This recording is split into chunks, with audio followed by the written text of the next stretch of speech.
Hello my good people, mambo vipi? Mko poa? I love you so much and I miss you.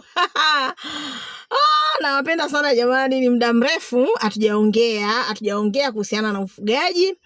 Ni kweli nilikuwa najipa pumziko kidogo. Nilikuwa napumzika kwa sababu eka zimekuwa nyingi sana, na unajua sina msaidizi, na masika hii siingizi kuku, masika nzito, mvua usiku na mchana. Siingizi kuku kwa sababu sitaki stress. Watu wengi wanakuwa hawana pesa, watu wengi wanapeleka pesa mashambani. Kwa hiyo kwa sababu hiyo nikaona sitaki stress.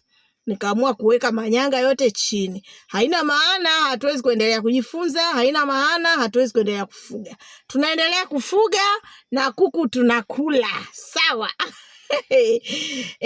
Nimekuja hapa kwa niaba ya watu wachache ambao wameniuliza wameniambia kuku wao wa kienyeji wanashambuliwa sana na typhoid.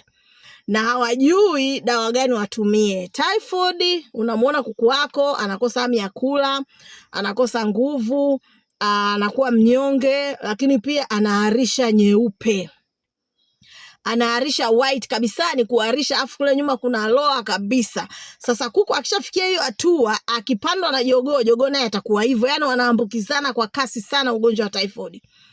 Kwa hiyo nikasema okay, nikamuelekeza yeye kwenye simu, lakini baadaye nikasema ngoja nilete na hapa kwa wale ambao wanakabiliwa na hilo tatizo kwa kuku wao, awe wa kienyeji, awe Saso, ili tatizo pengine kwa hiki kipande inaweza ikakusaidia na wewe. So nipo hapa kukutajia baadhi tu ya dawa ambazo unaweza ukazipata zikakusaidia. Sawa Ya kwanza oxytetracycline.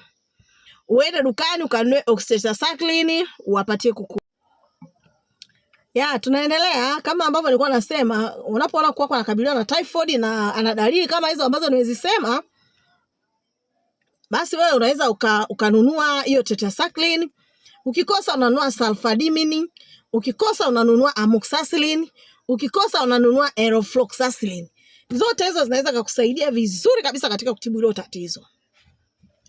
Pale utakapoona kuku wako hawaugui, wako vizuri, wanacheza mpera, watwangie. Sawa? Chao chao. Safari ijayo nitakuletea dawa za coccidiosis ambazo zitakusaidia kutibu coccidiosis. Ukikosa hizi utapata hizi. Ukikosa hizi utapata hizi. Nitakupa alternative. Unapokuwa unasikiza hii video, chukua karatasi, uwe unaandika hizi dawa ili zisikupotee. Ili usizisahau. Unaandika hizi dawa ndo zinatibu typhoid, unaziandika. Unaposikiza video unaandika. Unaposikiza video unaandika. Haya, umeandika ya kwanza, umeandika ya pili, ya tatu, hifadhi vizuri ili kwamba kesho tatizo likikupata unafanya nini? Unakumbuka kuna dawa fulani, unaenda unanunua. Nenda na karatasi dukani wakupe dawa.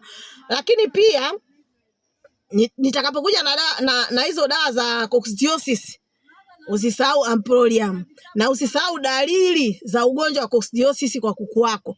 Kumbuka banda lako liwe safi, kavu, halina unyevu, chakula kiwe safi na maji safi, hao kuku wako wataenda vizuri sana.